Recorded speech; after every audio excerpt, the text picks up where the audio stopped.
Hey everyone, my name is Audrey and I'll be your MC for today's event. First of all, I'd like to thank you all for finding the time to attend this event. So, welcome to Bloom. This event is hosted by TEDxUCR, which is an organization at the University of California, Riverside, that hosts self-organized events to share a TED-like experience. We strive to provide valuable insight to our followers so that they're better prepared for the challenges that lie ahead. So in the past few weeks, our team has tirelessly prepared this event to provide mental health and self-care advice during COVID-19. So, as you are all aware, COVID-19 has created a new norm of living, as the circumstances of isolation and quarantine have had a profound effect on the mental health of individuals. The purpose of this event is to focus on the blooming and improvement of mental health and self-care during these difficult times of loneliness and isolation.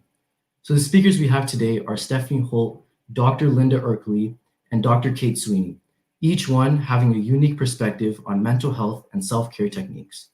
Our first speaker for the event is Stephanie Holt. Stephanie has over 25 years of work experience, previously holding executive leadership positions in public and private technology companies. Hi. Most importantly, I am a UCR alumni. I am married to a UCR alumni.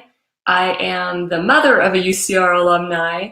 And until today, our UCR claim to fame is that we believe that my husband and my daughter are the only father-daughter combo to ever both play basketball at UC Riverside. So I'm so excited to be here. I'm so excited it's UCR because it really means a lot to our family. After 30 years of work, in February, I retired. And one of the reasons that I retired was because we had 11 events scheduled this year, including both of our daughters' weddings. And frankly, it was going to be the year of Stephanie. It was all about things for my family and my friends and myself. And 30 years is a long time to work, and we were very, very excited. So February 8th, I retired with a plan to finish my diet by March 10th, and then on March 15th, COVID hit. And so what has happened to our family is that all 11 of those events and trips and get-togethers that we had planned over the past 2 years were all canceled.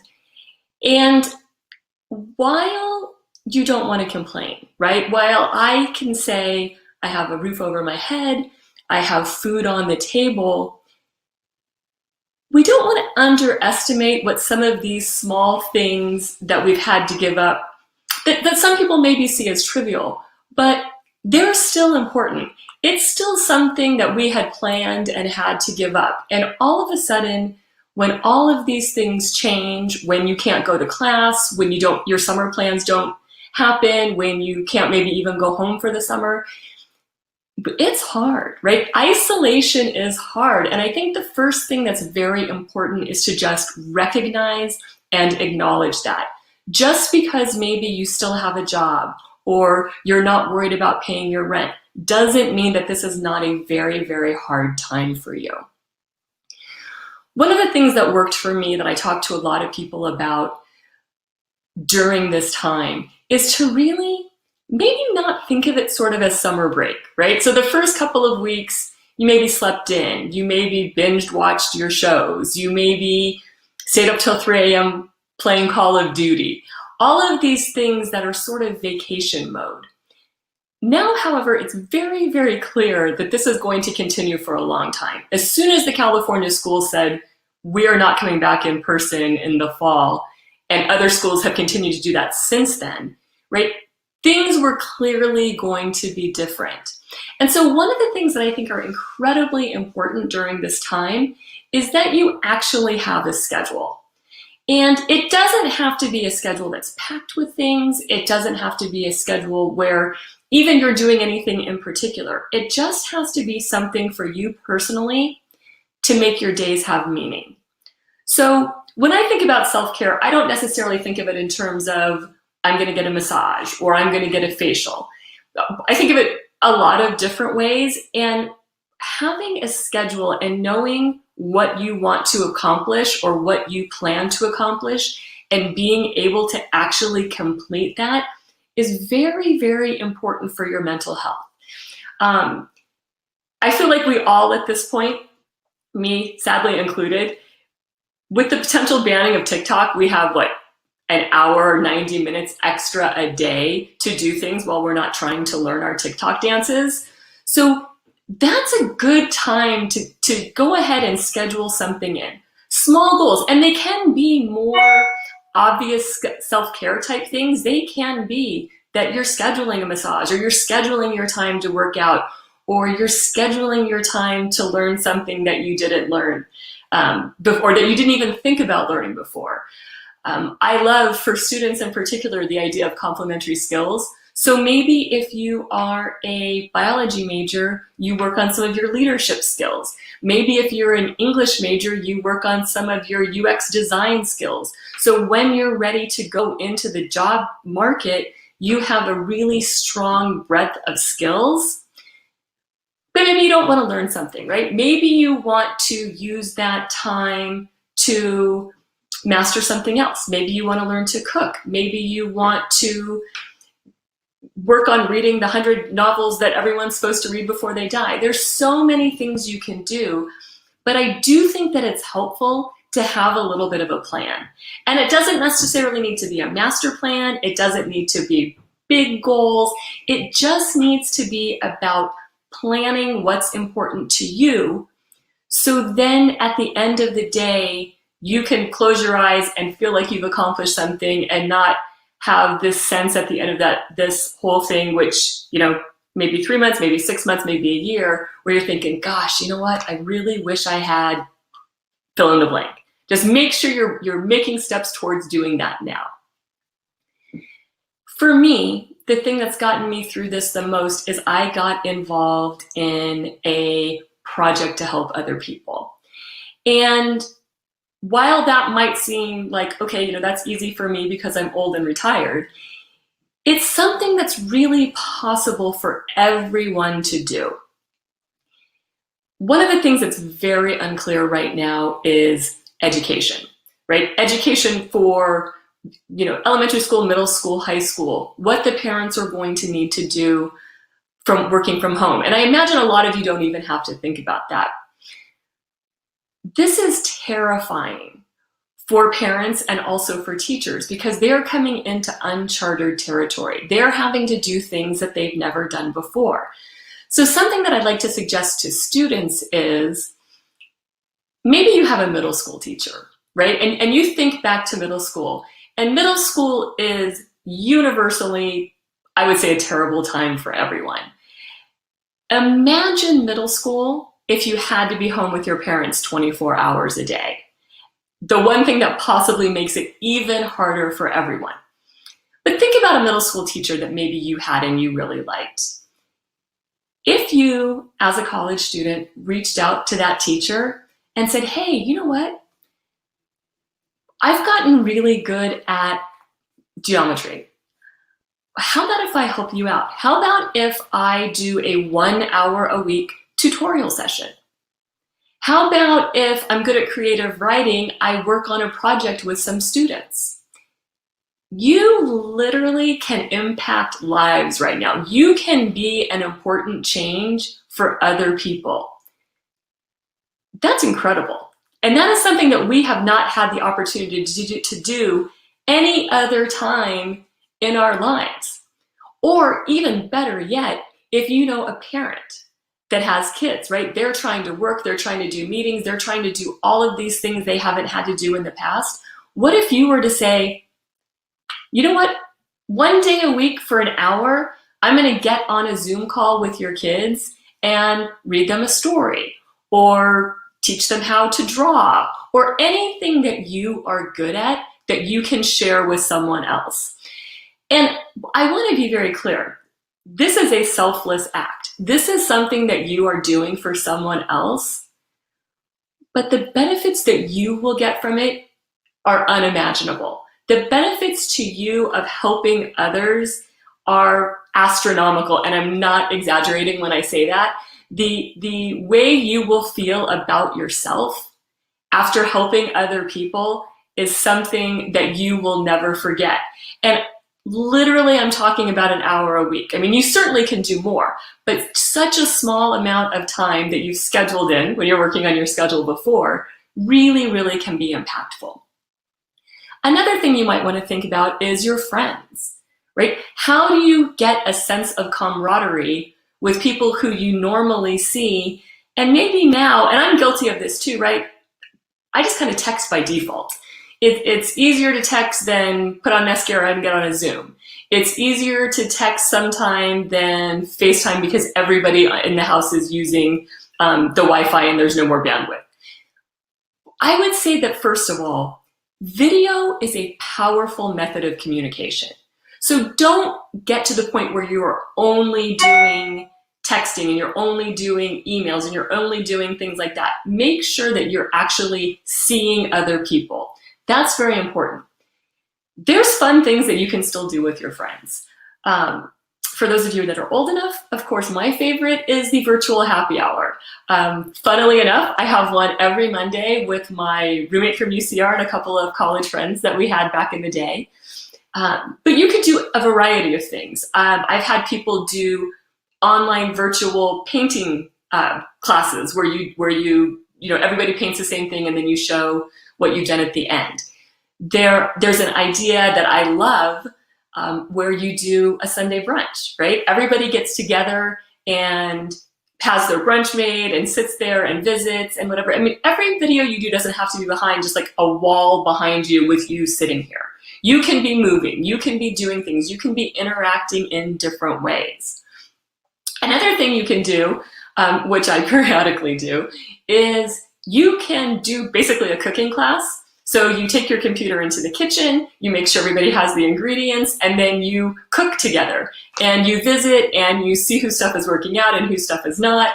And it's just a fun activity to do because one of the things that being at home isolated has done is sort of taken a lot of fun out of things.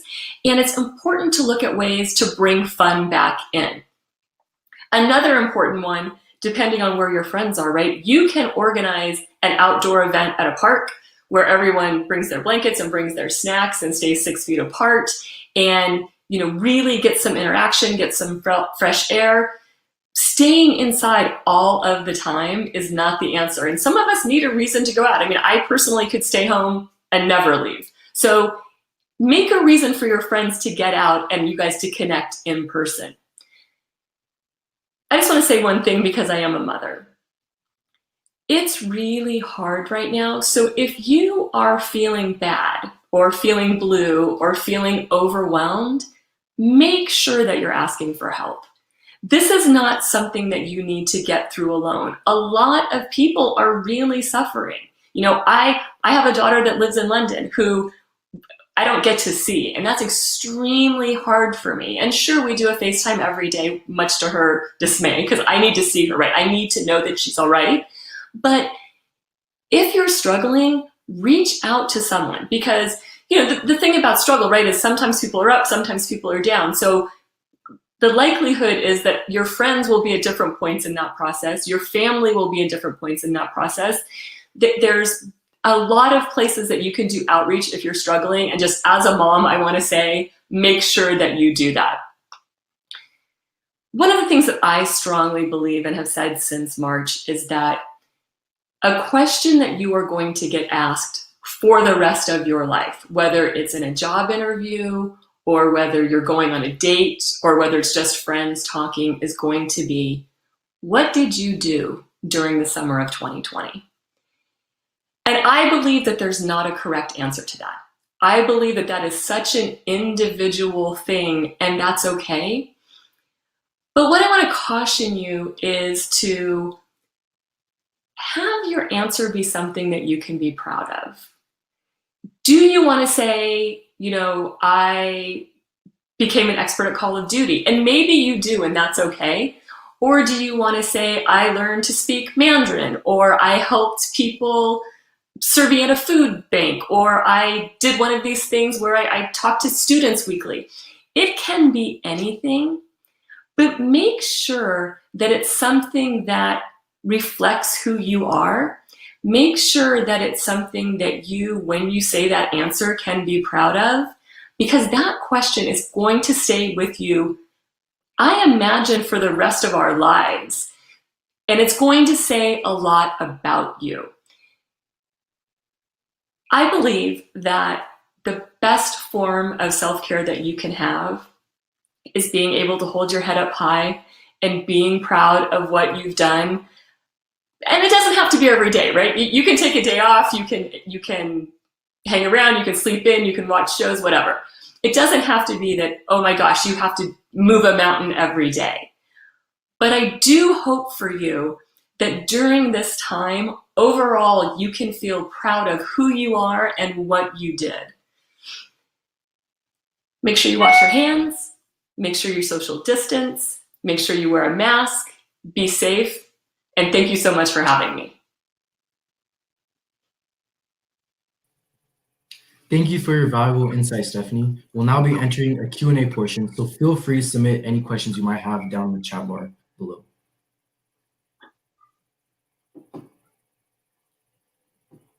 So the first question is from Angela, which is, how can I find the balance between toxic productivity and mentally relaxing during these times? There's a lot of pressure to take advantage of our time at home, but it can become overwhelming.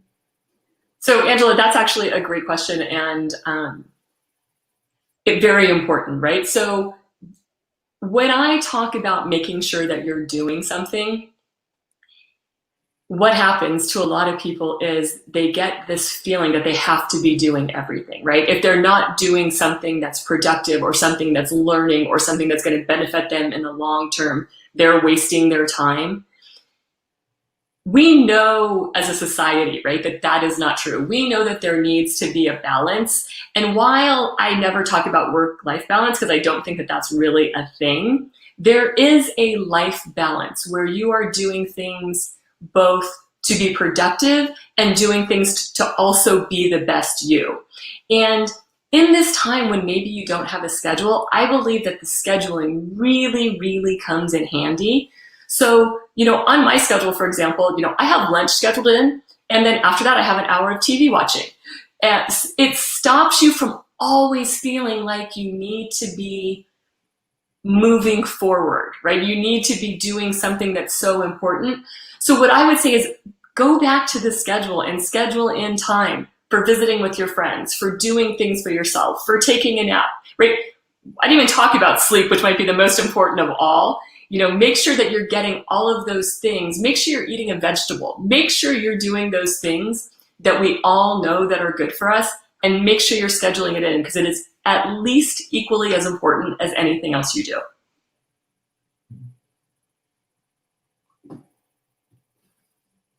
So the next question is by Rain. How can we talk about our experience of COVID-19 effectively during a job interview? So this is one of my favorite questions, Rain. So, but I don't seem to have an answer. Yeah, so there's a lot of things that you can do, right? So one of the things that you can do is, it depends on if you want to talk about skills or you want to talk about who you are. And both are incredibly important in a job interview. If you are talking about skills, you can talk about what you did to get job ready during COVID. And the project that I'm working on for the summer is that we created 500 virtual internships for students in STEM. And so the students whose internships got canceled, they're unpaid, but they're free to the students. And so there's a lot of things like that that you can do to work on your technical skills. These other things, right, where you maybe volunteered, you started something to help children, you worked on something to help your friends or family, those are things that really speak to your personality.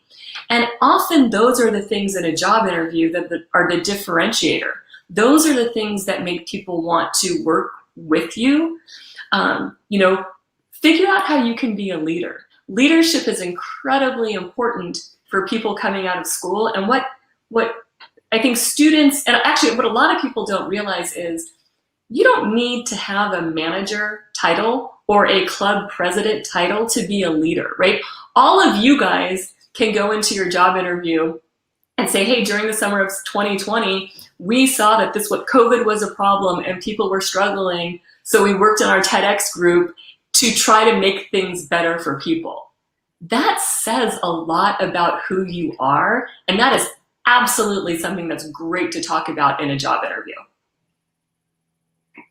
Right.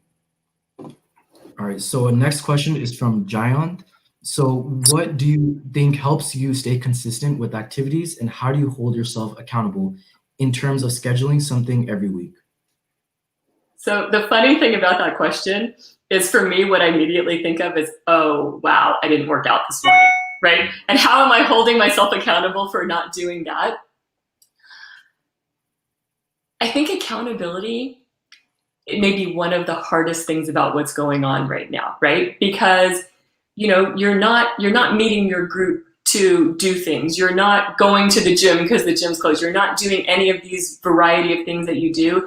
And it really is a time to sort of reflect on yourself, right? And look inward. And this is kind of what I'm talking about how when you get in bed at night, are you thinking, oh, wow, I'm proud of what I did today, or ugh. Like when I go to bed tonight, I guarantee you the last thing I think about is going to be, ugh, I should have worked out today. And so you want to get yourself into a place where it's more important for you to feel good when you close your eyes at night than it is to skip something. And I do believe, and I don't want to harp on this, but I do believe that the scheduling is very important. And once you start forcing yourself, because that's what it's going to be in the beginning, once you start forcing yourself to actually do that schedule, and it becomes a habit, it will get easier and easier. And then, and maybe one day you decide like, hey, I'm not going to do that today. And that's okay too. But just know that you made that decision proactively and didn't just, keep playing Minecraft and not do anything else you wanted to do. Okay, so moving on to the next question by Carolyn. Thanks for those great insights. It's been really tough to stay focused. Any insights towards staying motivated? Yeah, this one, Carolyn, I struggle with myself, absolutely. For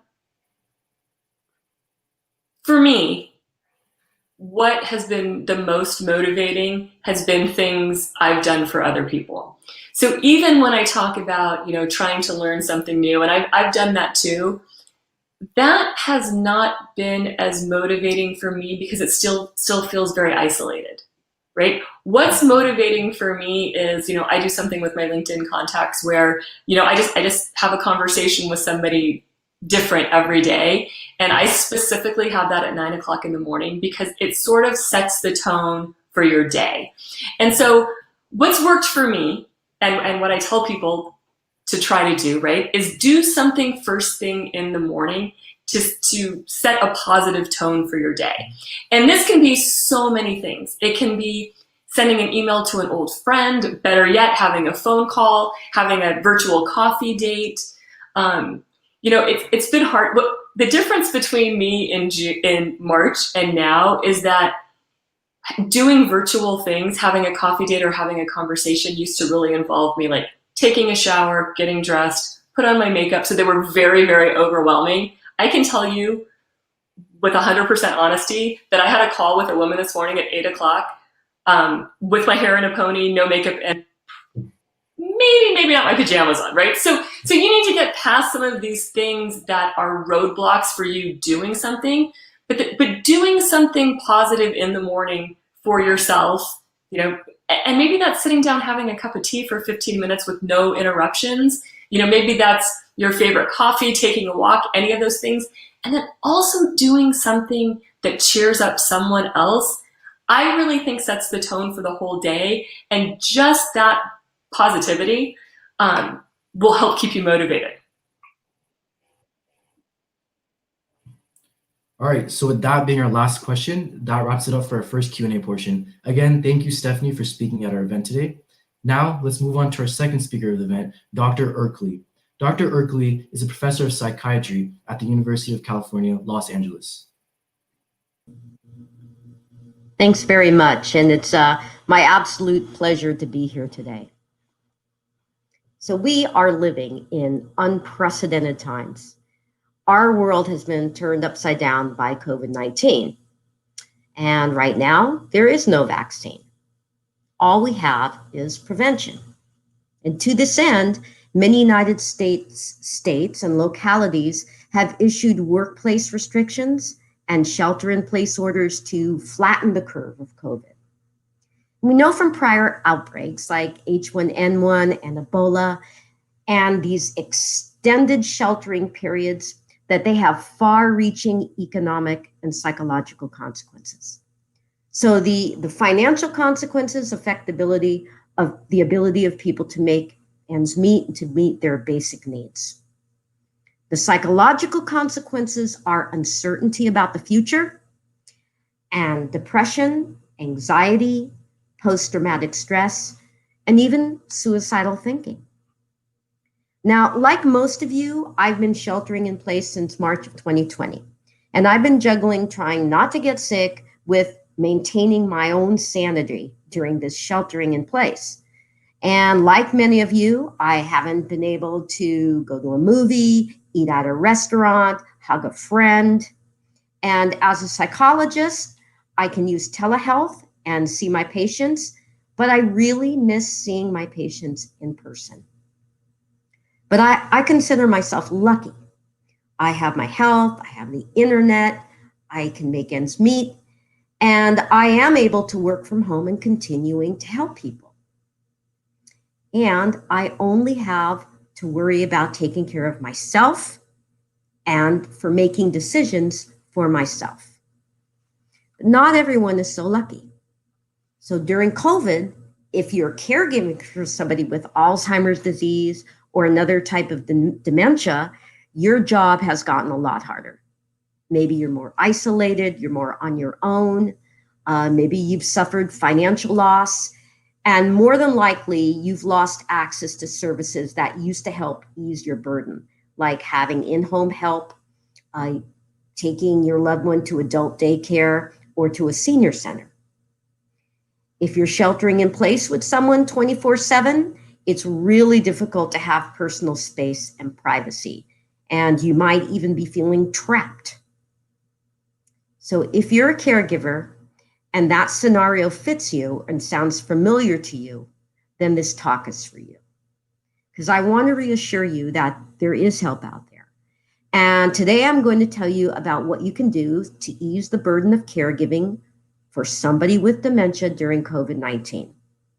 Now, even if you're not a caregiver, don't tune out, because by listening, you might learn something today so you can be of help for someone else who's going through this right now. First of all, think of caregiving during COVID-19 as a marathon. But what makes this marathon particularly difficult is you don't know where the finish line is. And nobody does, right? Like any marathon runner, you have to pace yourself and drink water along the way so you don't become dehydrated and break down.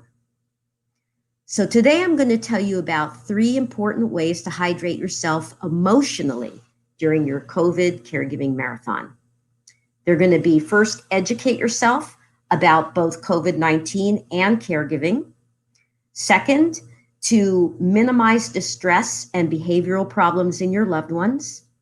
And third, engage in stress reduction and self-care. So let's take those one at a time.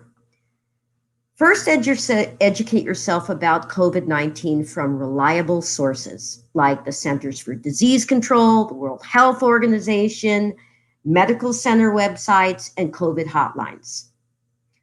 Know the infection rate in your area because it may differ from that of the rest of the state. And know your and your loved one's underlying health risk factors that can impact your vulnerability for COVID.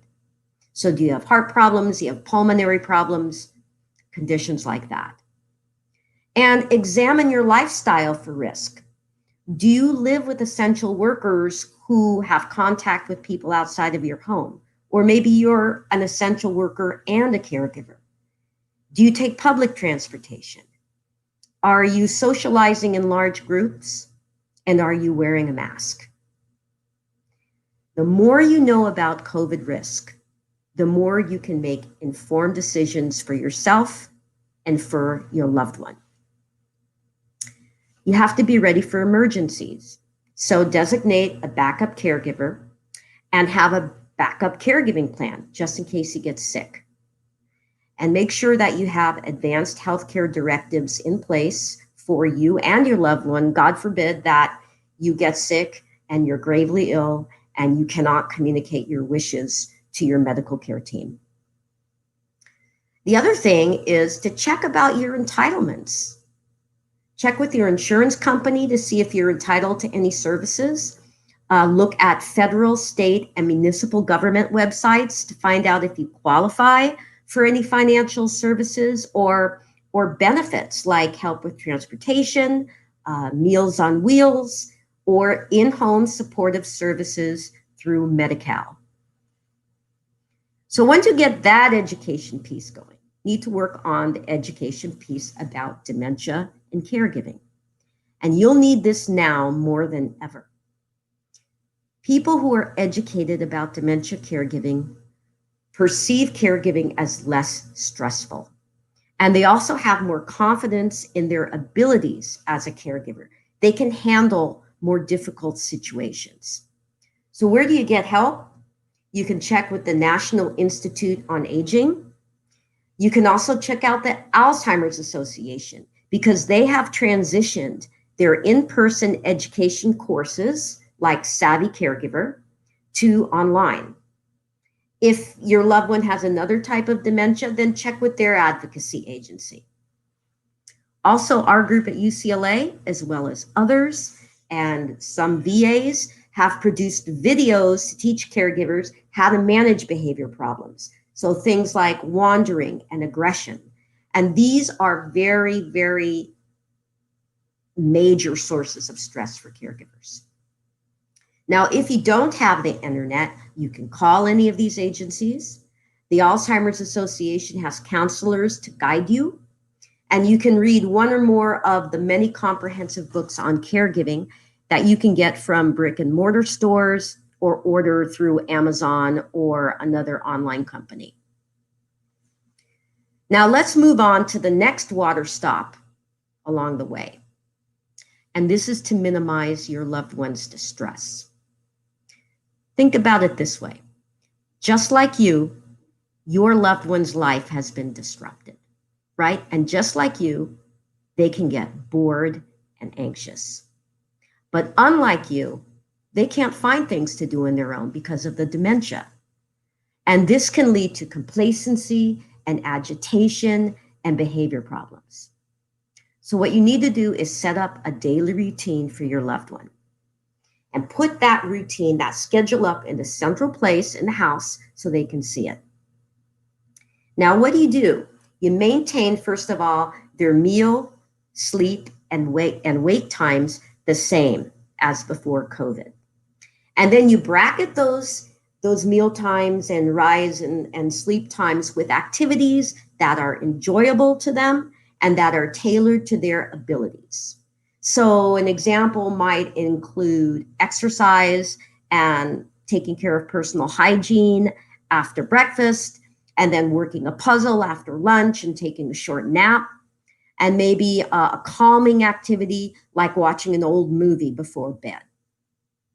So you have to think a little bit like a cruise director, but there are plenty of activities to do. Some other ideas include you could get your loved one a plant to take care of. You could put up a bird feeder outside of a window or in your yard that they can watch. And you can give them a simple chore to do around the house, like fold clothes or dust, because being helpful is important to your loved one. They like to feel like they're contributing. Just don't expect them to do a great job at it.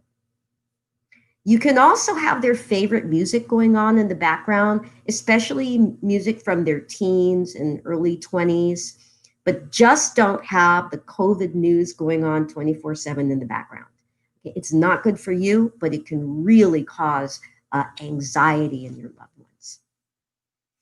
By all means, use the internet. It's a wealth of activities. You can set your loved one up in front of a nature cam or some live streaming of maybe a city that they've been to before. And then another major activity to do with them is reminiscing. So talk about the past, about their childhood, about what they did for a living. Most people with dementia remember these really old events much, much better than they remember something that they did yesterday, for example. And so this is enjoyable for them, and it strengthens the bonds between the both of you, and it brings out their old self again. So share family stories, traditions, but don't hesitate to reminisce with them. Another must to include is socializing. That should be part of their routine. And this is how friends and grandchildren and people who don't live with you can be of great help. Ask others to call or to FaceTime your loved one or send them a card. So grandparents love getting cards from grandchildren. And you can display the card next to a photo of the person who sent it. And then that really helps your loved one make the connection with that card. Now, we could be sheltering in place for a long time. And dementia is a progressive disease. And it could very well progress during COVID. So if you find that your loved one is getting worse and your efforts aren't really helping or helping enough, then it's time to notify their doctor. And there are medications out there that can help with their mood if they get depressed, if they're anxious, if they have insomnia, and if they are really having problems with behaviors, right? Behaviors that are aggressive, or they're wandering, or they're being uncooperative.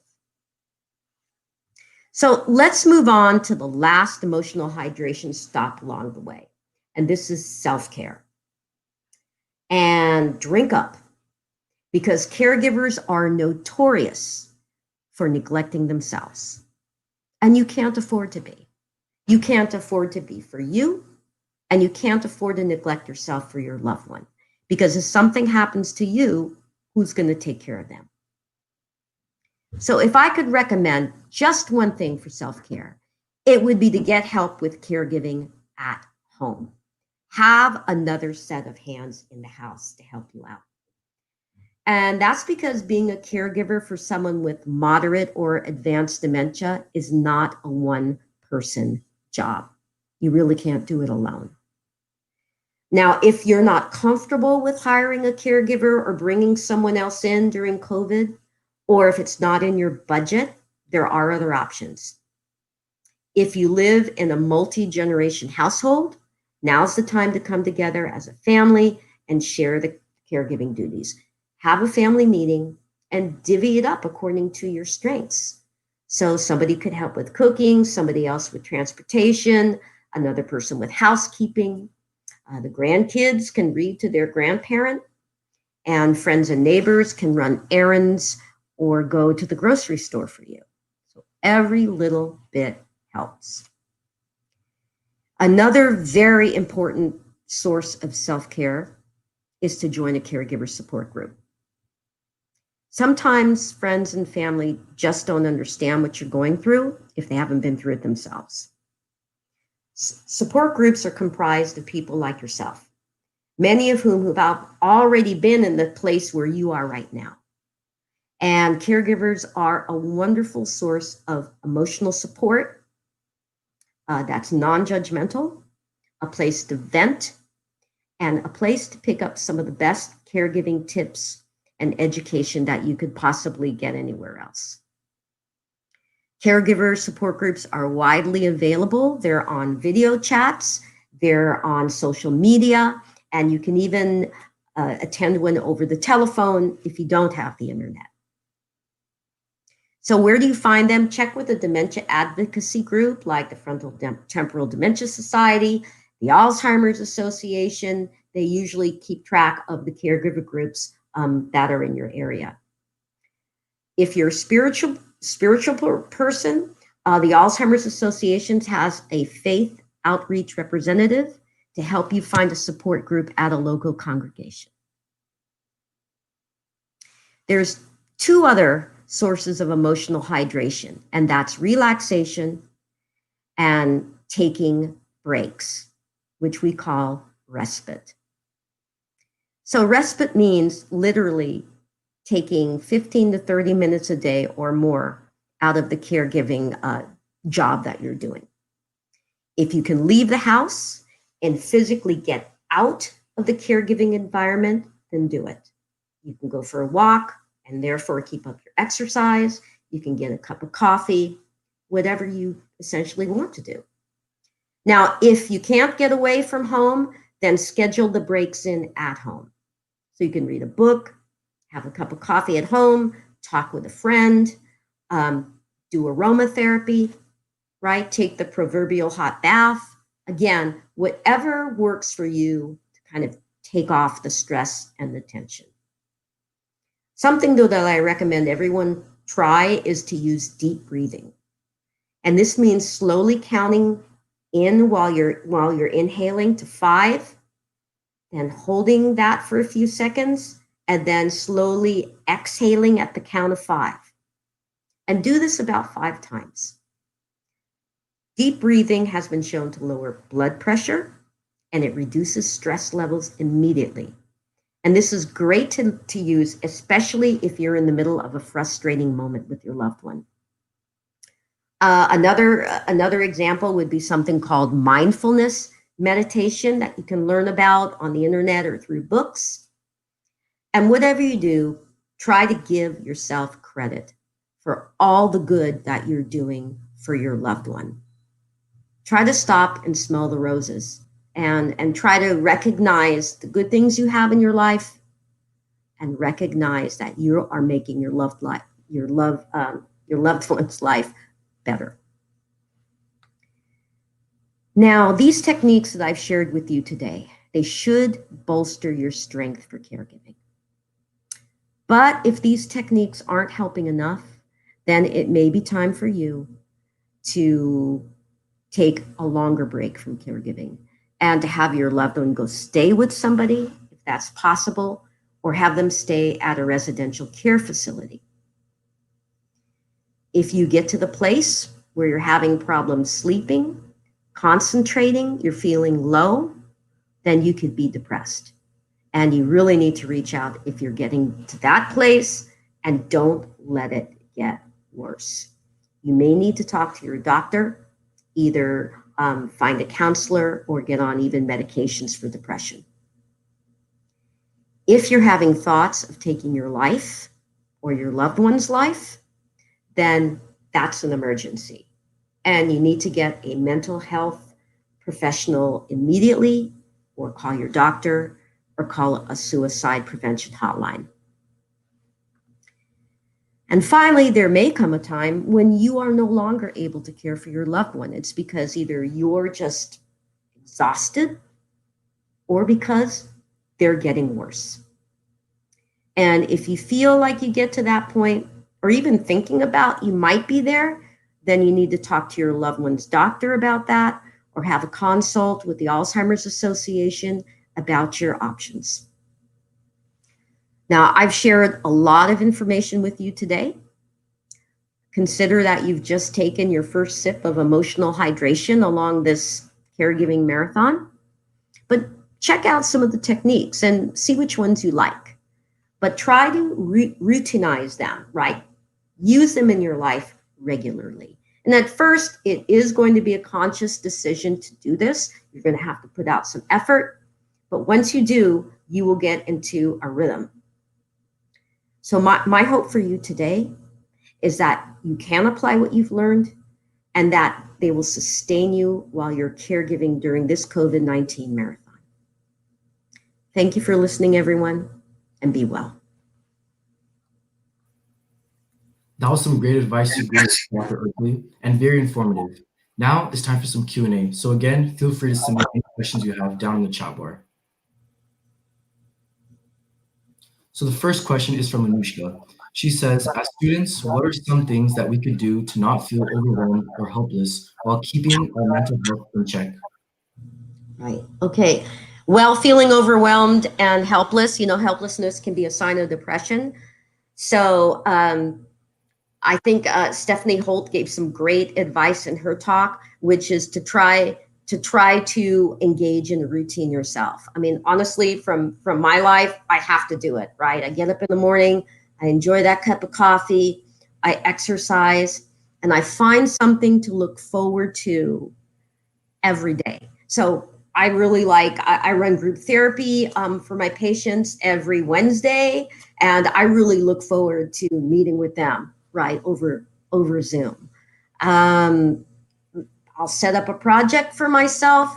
Maybe if you play a musical instrument, try to structure that in during the day, structure some socialization, but really having a schedule where you give yourself activities is really important. You don't want to be overly rigid about it, right? But you want to.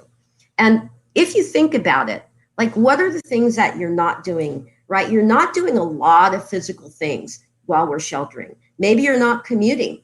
You're not driving to school. You're not going to the store as much. So, you really need this kind of mental kind of time to commute, but your body also needs to stay physically busy. So I think getting into a routine and finding the positives in what you're doing is super important. And I definitely agree with Stephanie Holt's suggestion that you do something, be able to look on this and do something positive for other people. So get outside of yourself, because it's easy to become complacent and withdrawn while we're sheltering in place. Okay. So moving on to the next question we have. It's from Melody. She asks, what are some signs that show that caregivers are beginning to neglect themselves, and how do we, as non-caregivers, help them? Great question. And you know what? Sometimes it takes the outside eye to pick up on that, because caregivers are so focused on helping their loved one that they're not thinking about themselves. So are they losing weight? Do they look really tired? Are they eating? Right? Are they skipping meals or eating, non-nutritious foods? So these are things that you can look for. How do they sound when you talk to them on the phone? Do they sound down? And ask them. It's really okay to ask people, hey, you sound down today. How's everything going? And you can ask them if they're tired and they need help with caregiving. And then what you can do is do one of those things, even if you don't live with the person, offer to run an errand for them if you live nearby. And if you don't, by the fact that you're picking up the phone or the Zoom and you're contacting them means a lot, because caregiving can be really lonely. And sometimes friends shy away from caregivers because for some reason they think they're going to catch Alzheimer's disease or dementia. They get scared for themselves. And so they're kind of like in denial and they don't help. Or maybe they just feel powerless to help someone. So even your inquiry and your concern and letting them know that is super important. Thank you for asking that question.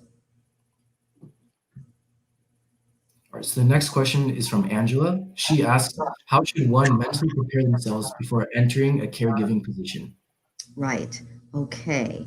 So one is to understand what you're caregiving for, right? So maybe you're caregiving for a cancer patient who's going to go through chemotherapy. So you need to know something about what happens in that process. Not only what happens physically, but what happens emotionally. Same thing with dementia caregiving, right? You need to learn about like what dementia is, what happens in the course of dementia. So there are different kind of phases and stages of dementia, and depending on the type of dementia that it is, some people, are first forgetful, but then as it gets worse, they lose the ability to communicate. Sometimes they can get, really uncooperative and cranky. Sometimes they get really down. And, this talk tells you that caregivers get depressed and anxious too. So having an understanding of what could happen, but it doesn't mean it's going to happen to you, because it's very individual. So the course of somebody going through an illness or going through dementia, it's very unique to that person. So sometimes if you have somebody who's, really up and positive, when they get sick, they remain that way. Some people, will be very pessimistic and negative through the course of their illness. So you have to almost like understand the nuts and bolts of what you're dealing with, but expect the individual situation to vary depending on even, your personality and the personality of the person that you're taking care of. All right, so we're going to be choosing 2 more questions. So this one is from How. He says, how should a caregiver not feel guilty for asking for extra help in taking care of their loved one? Okay. This is an issue that affects many caregivers is guilt. And this often has to do with like your family dynamics. It can be related to culture.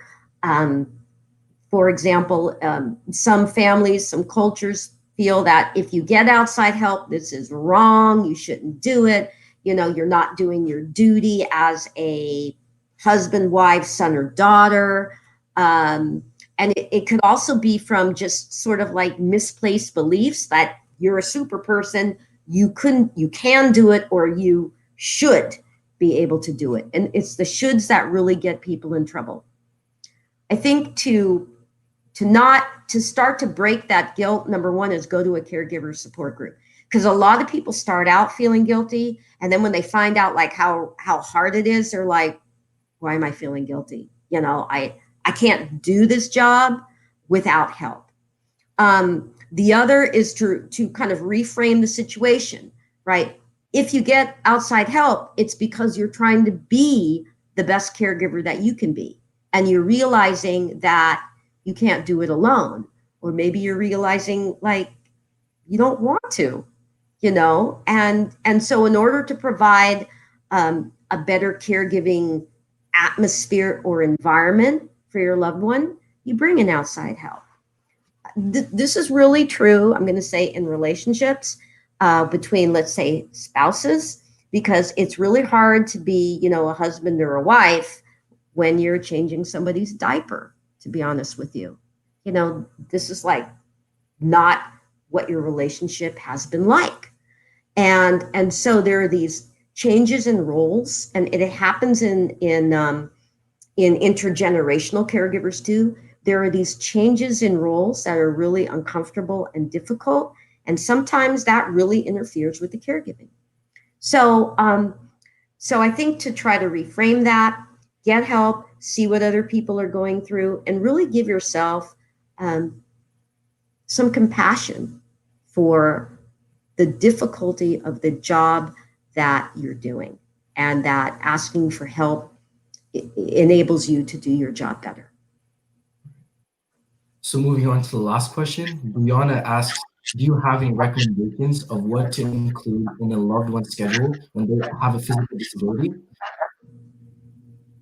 Yeah, so grandpa can't walk, move easily, so he gets frustrated with simple tasks like puzzles. Okay, so one is to talk to the doctor to see if he needs anything like physical therapy at home, because people can get really deconditioned, even if they have disability, if they don't have a disability, if they're not getting out and moving, even if what they were doing were chair exercises, right?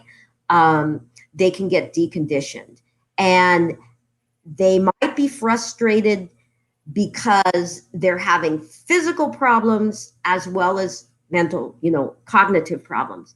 So check with your doctor to see if maybe your grandfather might benefit from PT or from occupational therapy. Okay, that aside,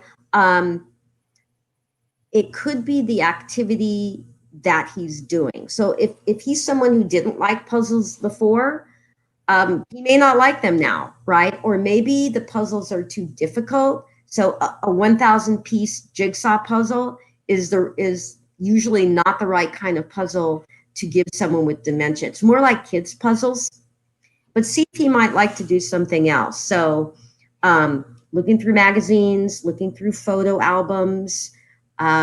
Think about what he did for a living or what his hobbies were when he was younger, and you could do a simplified version of something he used to like to do. So it's trial and error.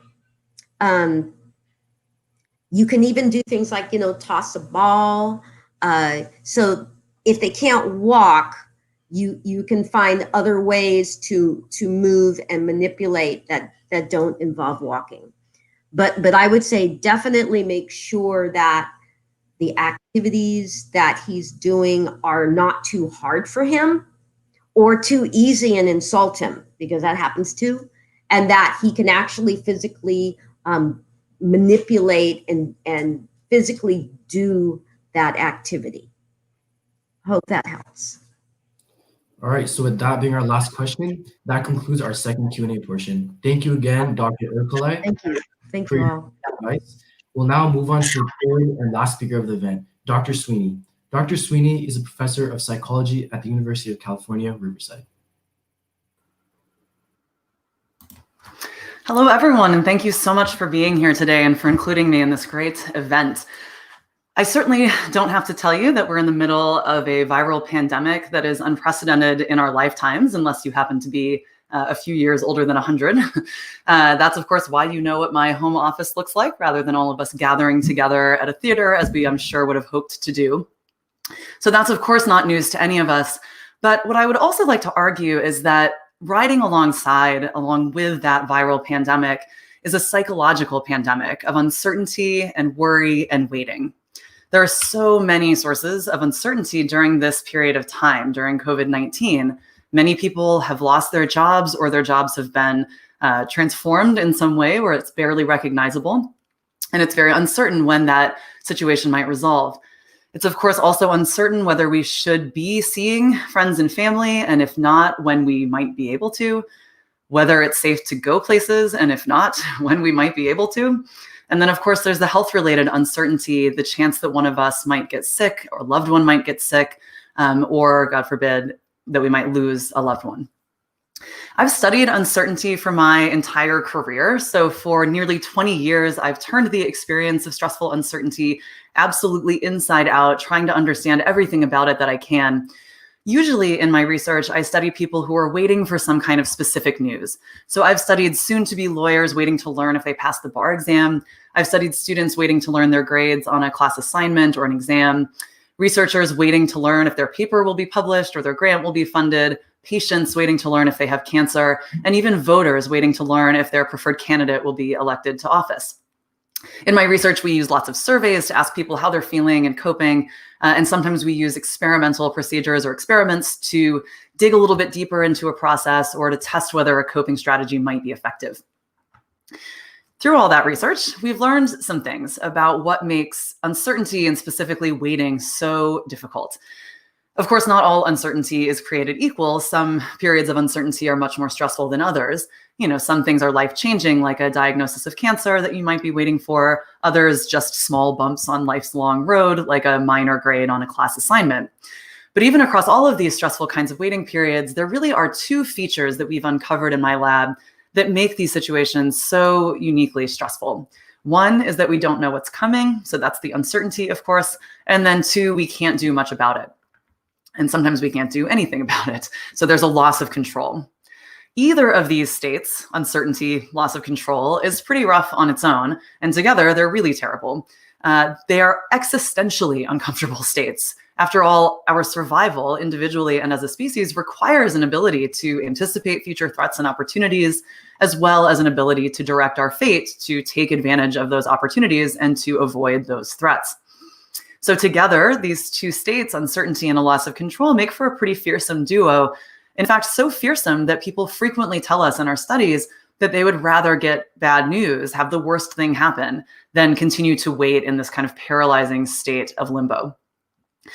Now, COVID-19 is a little bit different from a lot of the waiting periods that I've studied. Most notably, there's no end in sight. It's a very open-ended waiting period, as many are, but the ones I've studied, typically there's a clear point at which the news will be revealed and the uncertainty resolved. But nonetheless, there's quite a bit of uncertainty, as I said at the outset of this talk. And although we have some control over our risk and the sorts of behaviors we engage in here, we have very little, I would argue, control over the kind of big uncertainties in our world right now. Now, you don't have to take my word for that. We actually have data. I'll talk about this study a few times throughout my talk. But back in February, the second half of February, to be specific, we sent out surveys to over 6,000 people. Well, to more than that, but we got 6,000 people to complete them in China, in multiple cities across China. Now, February feels like approximately 4,000 years ago, to me at least. But if you can think back, that was really before we knew what was coming. It was, as it turns out, in the United States, but we didn't really realize that at the time. On the other hand, China was absolutely in the throes of the COVID-19 pandemic at that point. And so we were hoping to get a snapshot of how people there were feeling and coping during this very unprecedented period. And so we asked them lots of questions about their physical and psychological well-being, as well as how they were coping, their personality, and some aspects of their circumstances, including whether they were in quarantine. And I'll just mention briefly that quarantine in China means a somewhat different thing than quarantine does here. This wasn't merely social distancing or, kind of optional stay-at-home orders. Really, in China, quarantine meant you could not leave your house even to get food. So it was a pretty dire situation for those in our study who said, yes, they had been in quarantine for some period of time. One of the things that we found in this study, consistent with our thinking about what makes waiting so hard, is that people who were most uncertain about their risk, so they were neither sure they would get the virus nor sure that they wouldn't, most uncertain about their risk and felt that they had very little control over their risk, were the worst off in terms of well-being. These people were more anxious, more depressed, and lonelier than their counterparts who felt more certain or more in control. And they also reported more unhealthy behavior like binge drinking and eating junk food. And I'll come back to that point in a little bit. So I've talked a little bit about what makes waiting so hard in terms of those kinds of existential challenges that it presents. But there's also some more kind of concrete reasons that the particular experience of uncertainty and waiting is really challenging. One of those is that time seems to slow down when a person is worried about the future. And of course, this has the effect of having it seem like uncertainty is prolonged even further. Time expands and contracts in our perception. I'm sure everyone has had the experience of a minute seeming like an hour when you're doing something boring or tedious or unpleasant. And sometimes an hour can pass in a moment if you're doing something really fun. And so we wondered if this kind of time dynamic that is very common to humans might play out in an important way during stressful waiting periods. After all, time is kind of the enemy when you're waiting for something to resolve. And so we surveyed law school graduates waiting for their bar exam results and college students waiting for a midterm grade. We surveyed them repeatedly over the waiting period. And we asked them lots of questions, but including whether it sort of felt like it was taking forever to get their exam result, or if they felt like they would learn their result before they knew it. And then we also asked how they were feeling emotionally and physically. We sort of linked all that stuff together. And what we found is some evidence that it seems like the relationship between time perception and suffering, essentially, things like worry, seem to go both ways. So when you're worrying, time slows down. We kind of know that from other research. But it looks a lot like in our data that also time being slow makes us more distressed, more worried. And so you can imagine this can create a pretty nasty downward spiral where you're worrying, feels like it's taking forever for this thing to resolve, then that feels bad, and so you end up worrying more, and so on and so forth. Just to put this in a very simple, understandable way, if it feels like to you, as it does to me, like it's been an eternity since you first heard the phrase COVID-19, there's a really good reason for that, particularly if you find yourself worrying a lot about the future. Another reason why waiting and uncertainty is so difficult is that it's not just difficult emotionally, it's actually difficult physically as well. A phrase we use a lot in health psychology is that it gets under the skin to affect our health. The research I'll talk about here is all in collaboration with Jennifer Howell, who's an assistant professor at UC Merced, just up the freeway, many miles. We again surveyed law school graduates waiting for their bar exam result. And what we found over time as they waited is that in their most worrisome moments, they said they felt sicker physically, and they said they were sleeping worse. They also didn't take very good care of themselves. So it comes back to this point about health behavior, where what we found is that in most worrisome moments, not just law school graduates, but also voters waiting for an election result and PhD students waiting to learn their outcome on the academic job market. In those worrisome moments, those folks all reported drinking more than is probably optimal and eating a lot of junk food. And I think we're really seeing this process play out in COVID-19 as well, with all of the jokes and memes and tweets about the Quarren 15 that we may all be working on gaining as we try to cope with this bizarre situation. The third and final reason that I'll talk about today that these periods of uncertainty, and specifically COVID-19, is so challenging is that we're just not very well equipped to cope with uncertainty. Humans have tons of great coping strategies that we can draw on when bad things happen to us. But unfortunately, this whole coping system just isn't suited very well to periods where the thing we're coping with is still unclear, not yet determined. We often in social psychology refer to some of these coping strategies as the psychological immune system, which of course is an analogy to the physical immune system, which fights off various physical threats to our health. The psychological immune system, metaphorically, combats and neutralizes threats to our emotional health. So when someone says something mean to you or bad about you, you can say, well, they're just a jerk. It's not me, it's them. If you do poorly on a test, you can say, hey, the professor hates me, or that test was unfair. All of those ways that we kind of buffer ourselves from the implications of bad stuff that happens to us. And not just failures and insults, but also tragedies and various other kinds of stressors. We are pretty good on average at coping with those sorts of sort of insults to our well-being. But when we're uncertain what lies ahead, that psychological immune system just can't go on the offensive. Metaphorically speaking, you can't fight an illness that you don't yet have. Should you brace for the worst? Should you hope for the best? Should you plan frenetically? Should you try to distract yourself? It's just really unclear in these moments of uncertainty what the best strategy might be.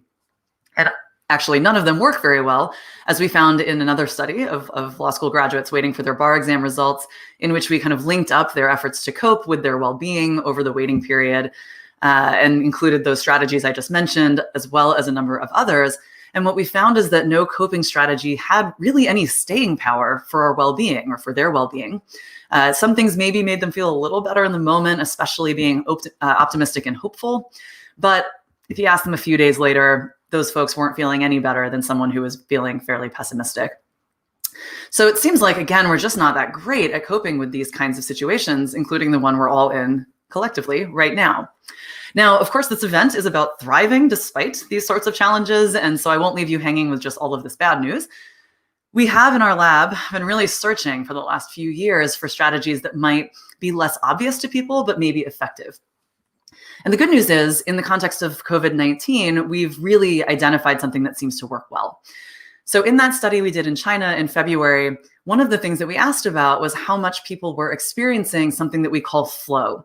And the definition of flow is basically a feeling of being completely absorbed in some kind of pleasant activity where you just lose track of time, you kind of lose your sense of self, you are totally in the zone.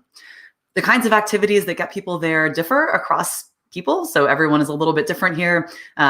Really what you're looking for is activities that are enjoyable, at least somewhat, that are appropriately challenging, so activities that push you a little bit, but not so far that you're frustrated, and where you can track your progress. So you're not just kind of engaging in the activity with no real accomplishment, but you're seeing yourself get better in some way.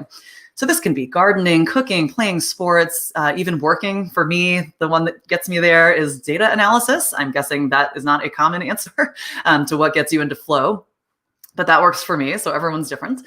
And what we found in our study in China is that people who said they were experiencing that kind of feeling a lot in the previous week felt better on pretty much every measure of well-being that we had. They were less anxious, less depressed, less lonely, and so forth. And that's interesting, but it's not terribly surprising. We know that flow is good for well-being in lots of different circumstances. The thing that was really exciting to us is that those in quarantine, which is about a third of our participants, felt almost as good as those not in quarantine if they were experiencing a lot of flow. Among those who experienced relatively little flow, being in quarantine was unsurprisingly associated with poorer well-being by quite a bit. So this suggests to me that flow might be one key to making various forms of self-isolation a bit more tolerable. Maybe the monotony doesn't feel quite as bad when you can kind of speed time up a little bit through this process of flow. Thankfully, that's not the only strategy that we know works. Flow can be kind of hard to get into, especially if you've got young kids running around. I'm sure the idea of finding an activity and then losing yourself in it is pretty far-fetched, I guess. So thankfully, we've developed at this point in our lab quite a toolkit of various kinds of coping strategies. I'll just mention a few of the ones here that I think are most applicable and easy to kind of implement. One of them, as the previous speaker mentioned, is mindfulness or mindfulness meditation. Mindfulness can be kind of hard to describe. It always feels a little hippy-dippy when I try to explain it. But the idea is basically just focusing your attention on what is happening now.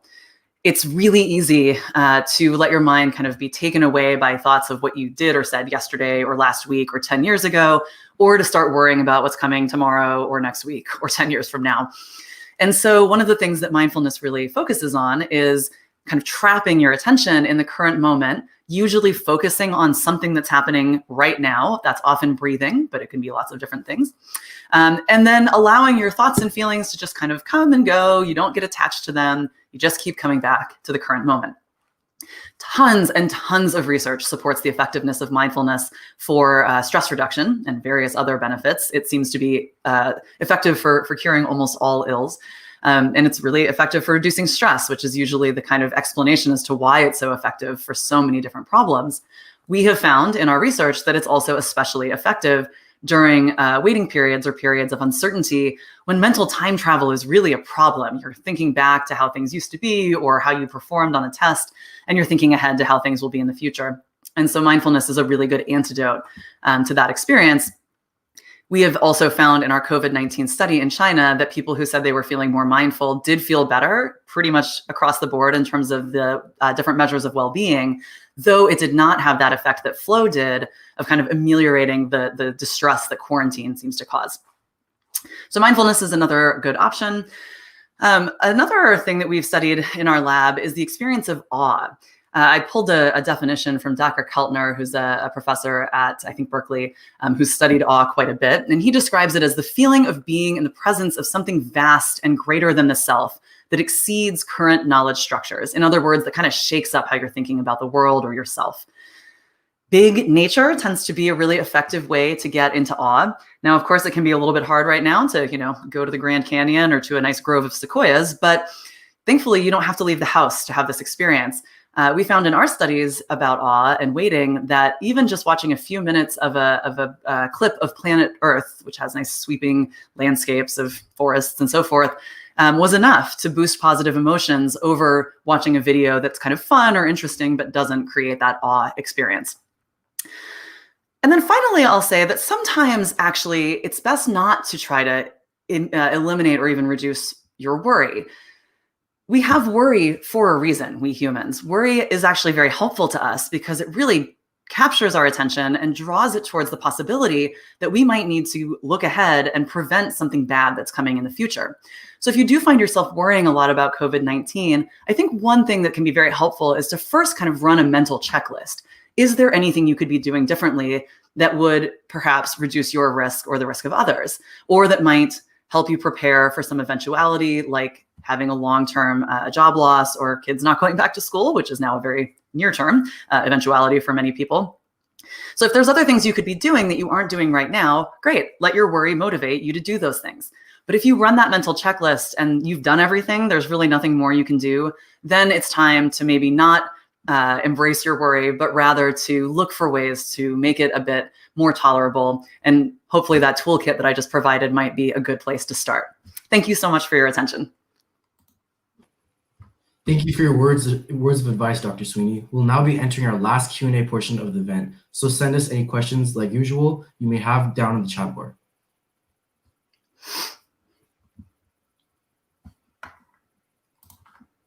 So our first question is from How.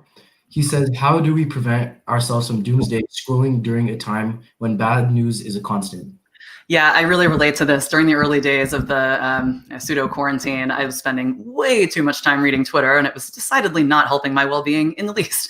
That might be in some ways a kind of practical question. I've heard lots of people say that they've done things like uninstall Twitter from their phones or Facebook or whatever your doomsday scrolling app of choice might be.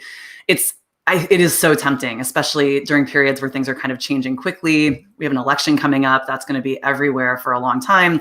And again, it doesn't always make us feel good to keep reading all of these terrible things. So I think it's good to know yourself and maybe recruit a friend or a loved one or someone in your house to kind of check in and see if that's something that you're still doing.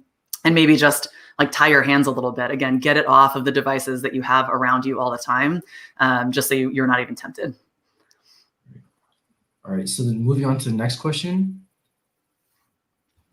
is from Melody. She asks, is there a way to deal with uncertainty, stress before the event occurs?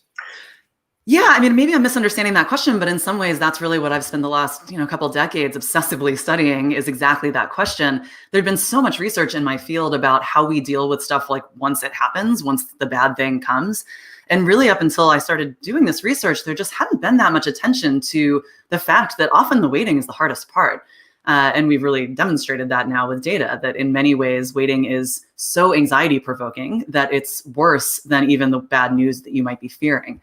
And so again, if I understand your question correctly, I think that those suggestions that I just made, flow activity, like find something that gets you into flow. Don't just kind of zone out, get in the zone. Like don't just sit and binge Netflix, but actually think kind of strategically about the activities that might meet those three criteria: pleasant, challenging, track your progress. That could be video games if you really just need to relax, but it could also be something like a language learning app or, again, your favorite hobby, whatever it is that gets you there. That I really think is such a useful strategy for just kind of making the time pass a bit more comfortably and quickly, and hopefully also being productive if you can find an activity that works that way.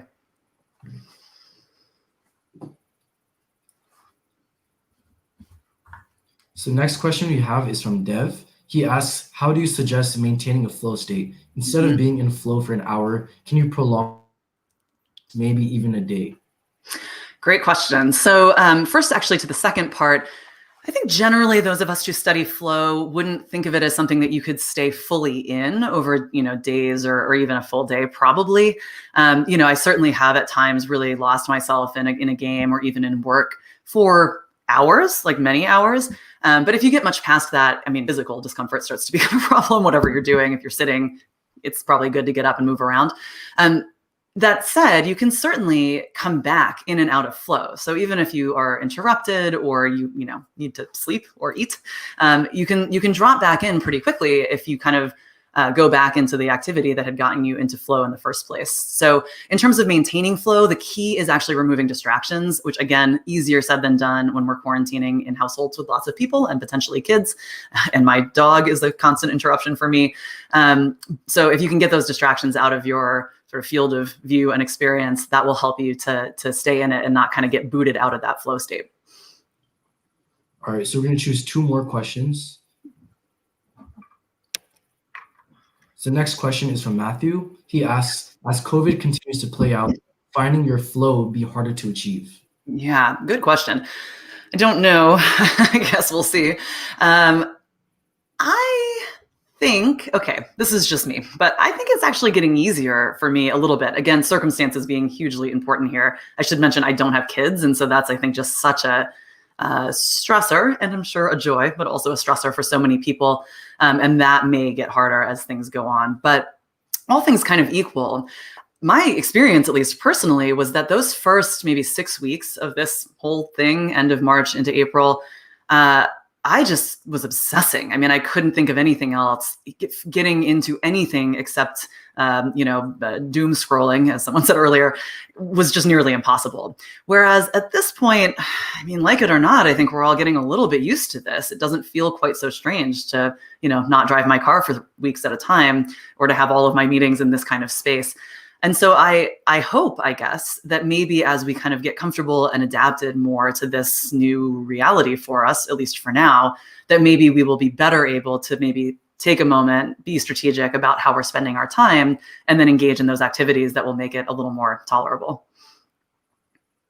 All right, so our last question is from Crystal. She asks, did you find any significant differences in the findings regarding essential workers? Yeah, it's a great question, and I wish I could answer it better. So we do have data from the US where that concept is a little more pervasive, I guess. Again, in China, when they were quarantining, for example, in Wuhan, where some of our participants came from, essential worker was not a concept. Everyone was in their house. That was it. And so with very, very rare exceptions. Here, though, of course, a lot of people, and increasingly so, are having to go back to work. I had a dentist appointment today. All of those staff have to be there. And so we have questions about that aspect of people's experience in the US data, but we haven't had a chance to analyze it yet. And so I just don't know at this point how that's going to look. If I had to take an educated guess, I am guessing that essential workers have some advantages well-being wise and some major disadvantages. The fear, of course, of getting sick is much more difficult. If you have children out of school or doing online learning, of course you can't, that's a nightmare if you have to go to work. On the other hand, if you're out in the world, you're at least getting more of that social connection that is so lacking for so many of us, and more of a normalcy to your life and your schedule. And so I think that there are some things that might be a little bit easier for people who have a more kind of normative experience right now, and then many things that are much more challenging. Hopefully we'll know from the data soon. All right, so with that being our last Q&A portion, this concludes our event Bloom. Thank you again to the speakers for speaking at our event today. We thank all the viewers for taking the time to attend this event. Now, let's wrap up with a few words from our president of the TEDxUCR chapter, Rohan Kumar. Thank you all for attending this event. We hope you learned something new to help develop your professional career during these tough times. I would especially like to thank Stephanie Holt, Dr. Linda Ercoli, and Dr. Kate Sweeny for sharing their experiences. Their insight will offer you fresh perspective on how to adapt to COVID disruption. And I would like to thank my team. Without them, this event would not have been possible. Their tireless hard work, determination, and skill set is what has kept our organization flowing. I would not be here without them. And we wouldn't be here without the audience or the speakers. TEDxUCR wishes you all the best for the future, and we hope to see you soon. Goodbye.